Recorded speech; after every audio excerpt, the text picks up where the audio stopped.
Yes, beta. Welcome to part number 5th, and the chapter is People as Resource, Economics, 9th class, second chapter. चलिए बेटा, last part है, करते हैं इसे. तो जैसे हमने पॉपुलेशन का पढ़ा, education and literacy. If we invest on this two and some other thing just like skill and training, we just convert our population from liability to an asset. Is it clear? और अगर हमारी population asset बनती है बेटा, तो उससे हमारी national income और जीडीपी सब चीज ग्रो करती है. चलिए अब एक यहाँ प्रॉब्लम भी बताइए बेटा, दैट इज अनएम्प्लॉयमेंट. तो Sakal mother Sheela look after the domestic chores children and help her husband Bhuta in the field.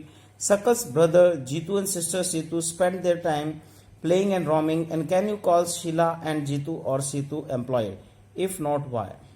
तो हम क्या कहते हैं, इन सबको क्या एम्प्लॉय कह सकते हैं या अनएम्प्लॉयड कहेंगे? और कहेंगे तो क्यों कहेंगे, क्वेश्चन है. तो अनएम्प्लॉयमेंट की बेटा देखिए, कोई ऐसा नहीं है हम एग्जैक्ट कह सकें. कोई टेम्पररी वर्क कर रहा है, कोई अपने पोटेंशियल थोड़ा कम वर्क कर रहा है, तो वहां प्रॉब्लम आती है. वो अपने आप को एम्प्लॉय समझता है, बट रियल में they are not completely employed. Okay, so unemployment is said to exist when people who are willing to work at the going wages can not be find job.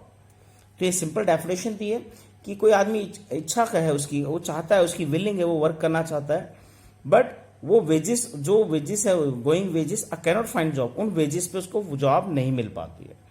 आधे wages में कोई job कर रहा है तो भी completely employ नहीं है बेटा.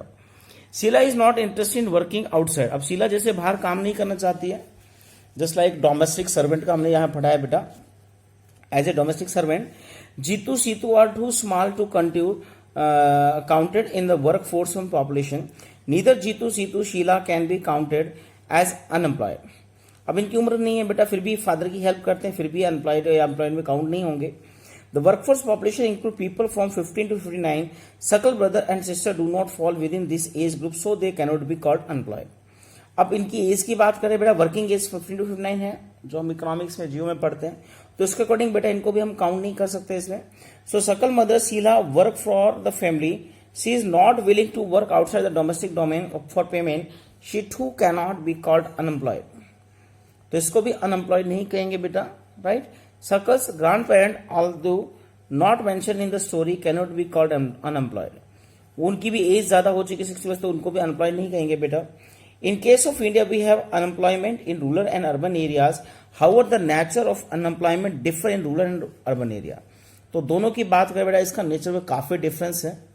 सो in case of rural areas there is a seasonal. अब हम बात करते हैं बेटा, जहां से आपका क्वेश्चन बनता है 1 मार्क्स भी और आपका 3 मार्क्स का भी, देखिए, और डिफरेंस भी आता है. अगर हम रूरल एरिया की बात करें तो वहां कैसा एम्प्लॉयमेंट मिलता है आपको, सीजनल एंड डिस्गाइज एम्प्लॉयमेंट. दो हैं टाइप के एम्प्लॉयमेंट या डिस्कस कर रहे हैं, दोनों को आपको डिफाइन करना होगा विद एग्जांपल. कंडीशन भी आती है जिसमें आपको इनको आइडेंटिफाई करना पड़ता है किस टाइप का अनएम्प्लॉयमेंट है ये. देखिए, urban areas have most educated employed. Urban में अधिकतर कौन से एम्प्लॉयमेंट मिलेगी, एजुकेटेड. तो 3 होगी, सीजनल, डिस्गाइज और अनएजुकेटेड. चलिए एक एक को करते हैं बेटा. सबसे पहले सीजनल एम्प्लॉयमेंट है. Happen when the people are not able to find job during the some month of the year. People dependent upon agriculture usually face such kind of problem. अब रूरल एरियाज की बात करें, क्योंकि season ज्यादा rural area में मिलती है बेटा, इसको नोट कर लेना 1 मार्क्स के लिए. तो बेटा हम कहते हैं कुछ मंथ के लिए उनको जॉब नहीं मिलती. जैसे कोई लैंडलेस है तो उसको जब हम कहते हैं फसल काटी जाती है, उगाई जाती है, उस टाइम तो काफी काम मिलता है उसे, बट बाकी टाइम में अदर मंथ्स में उसको वर्क नहीं मिलता है. इवन जो स्मॉल फार्मर्स है उनको भी बेटा ज्यादा काम नहीं होता है, वो फसल उगाने और काटने के टाइम ज्यादा बिजी, उस टाइम के बीच टाइम में वो खाली होते हैं. ठीक है. So there are certain busy season when the sowing, यानी बीज उगाते हैं, harvesting, weeding, threshing is done. तो हार्वेस्टिंग होती है, कटाई होती है बेटा, वेडिंग होती है, थ्रेसिंग होती है, थ्रेसर से निकालते हैं, इस टाइम काफी काम होता है. Certain months do not provide much work to the people depend on agriculture. इनके अलावा जो अदर मंथ्स है उनमें उनको इतना एम्प्लॉयमेंट नहीं मिलता अगर वो एक्चुअल में डिपेंडेंट है. इन केस ऑफ डिस्गाइज, अब हम डिस्गाइज की बात करते हैं बेटा. People appear to be employed, यानी इसमें उनको लगता है कि वो एम्प्लॉय है but they are not really complete employed.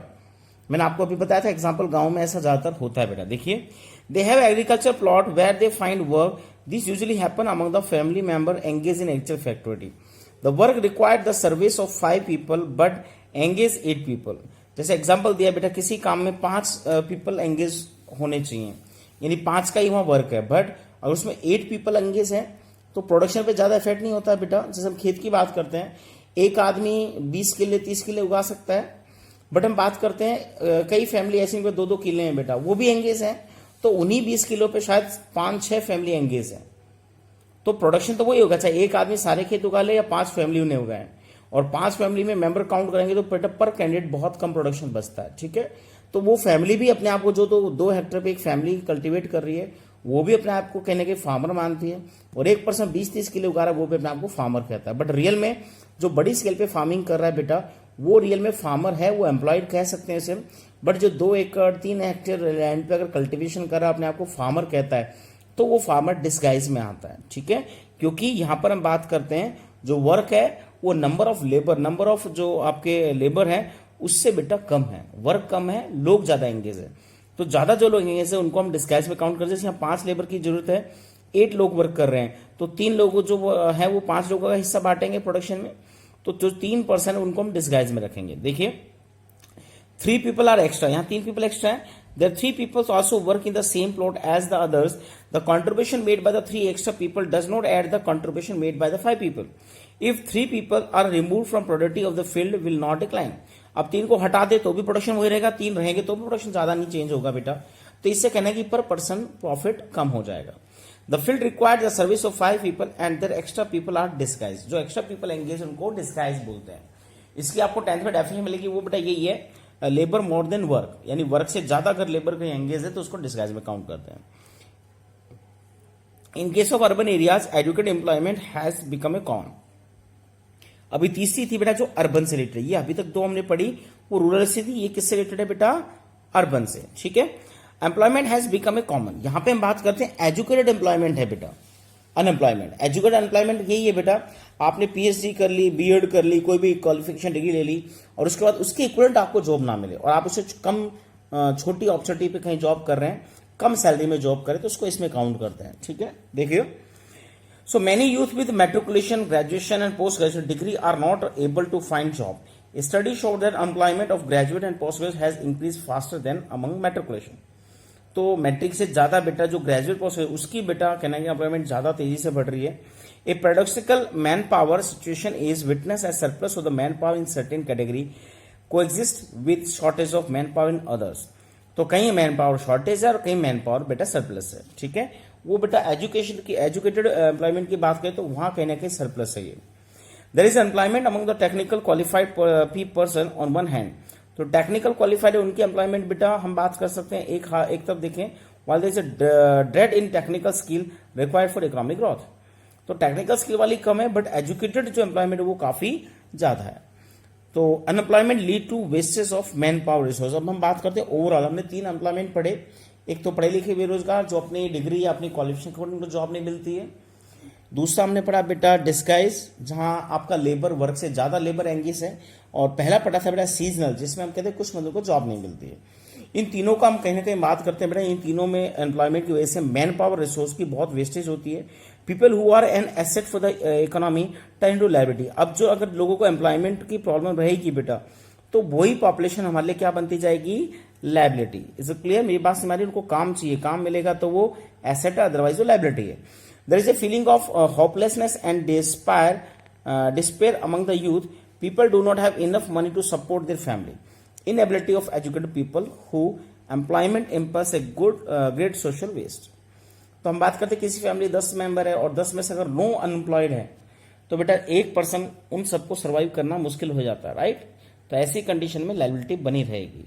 और अगर हम कहते हैं 9 में से 5, 7, 8 अगर लोग एंगेज है किसी न किसी वर्क में तो उस फैमिली को सर्वाइव करना पॉसिबल होगा, उससे जीडीपी बढ़ेगी और वो कंट्री के लिए ज्यादा बेटर है।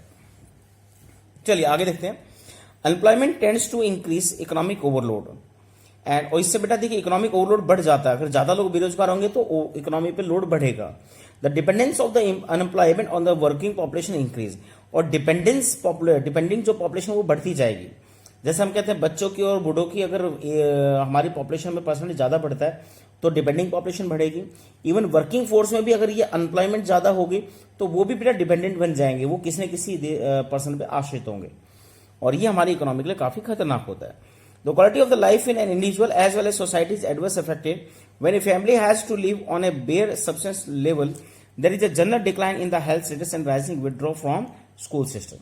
और जब किसी फैमिली में ऐसा होता है बेटा, अगर वहाँ ज़्यादा लोग अनएम्प्लॉय हैं, ओके, एम्प्लॉयमेंट नहीं है और एक आधा आदमी पे प्रेशर होता है, तो ऐसी कंडीशन में उनकी हेल्थ स्टेटस खराब हो जाता है और वो उनके बच्चों पे कहीं ना कहीं स्कूल सिस्टम से विड्रॉ करने का खतरा आता है। वो बच्चों को स्कूल से हटा के उनको भी लेबर वगैरह में एंगेज करते हैं। तो वही हम बात करते हैं, एजुकेशन हेल्थ कहीं ना कहीं एम्प्लॉयमेंट से कनेक्टेड है। Hence employment had determined the impact on the overall growth of an economy. Increase in employment is an indicator of depressed economy. It also wastes the resource which could have been gainfully employed.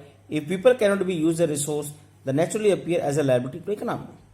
तो हम बात करते हैं इसको बेटा depress economy का indicator माना गया, जितनी ज्यादा वहां बेरोजगारी हो, जितनी अनएम्प्लॉयमेंट हो, ठीक है। और एम्प्लॉयमेंट अगर बढ़ती, अनएम्प्लॉयमेंट बढ़ती जाएगी तो हम कहते हैं इट अपियर लायबिलिटी, वो लायबिलिटी के रूप में इकोनॉमी में दिखना शुरू हो जाएगी। In case of India statical the unemployment rate is low. India में काफी लो है बेटा। A large number of people represent with low income and productivity as counted as unemployed, क्योंकि बड़ी स्केल पे लोगों की प्रोडक्शन कम है या बहुत लोग बेटा हम कहते हैं काउंटेड एज एम्प्लॉयड, उनको एम्प्लॉयड काउंट कर लेते हैं हम, राइट, क्योंकि इसमें डिस्गाइज छुपी है, उसका पता ही नहीं चलता कि कौन अनएम्प्लॉयड है। So they appear to work throughout the year, वो कागजों में या डॉक्यूमेंट्स में हमें हर जगह लगता है कि सारे साल काम करते हैं, but in term of their potential and income it is not adequate for them the work that they are pursuing. But reality की बात करें तो जो वर्क कर रहे हैं बेटा, परस्यू कर रहे हैं, वो वर्क उन्हें पूरे साल कहीं ना कहीं एम्प्लॉयमेंट नहीं देता है, ठीक है। So seem force upon them and they may therefore want other work of their choice. Poor people can not afford to sit idle, they tend to engage in any activity irrespective of their earning potential. Their earning keeps them a bare subsistence level. और उन्होंने बेटा देखिए, हर गरीब आदमी चाहता है ज्यादा ज्यादा काम मिले उसे, ठीक है। फार्मर है, स्मॉल फार्मर, वो भी चाहता है उसको जो जिन मंथ में वो फ्री है उसमें भी उसको वर्क मिले और अर्निंग पोटेंशियल अपना बढ़ाना चाहता है, right. The earning keep them a bare subsistence level, अपने जो सब्सिडेंस लेवल है जितना उससे घर चल सकता है उतना ही वो अर्निंग करना चाहता है बेटा, ठीक है। और वो कब मिलती है, जब उसको 12 मंथ उसको जॉब मिल पाए, ठीक है। चलिए बेटा, काफी बड़ा वीडियो हो जाएगा, इसको 2 पार्ट में डिवाइड करें, लंबा टॉपिक है, 2 स्टोरीज हैं, वो नेक्स्ट 6 पार्ट में करेंगे, ओके। थैंक यू बेटा।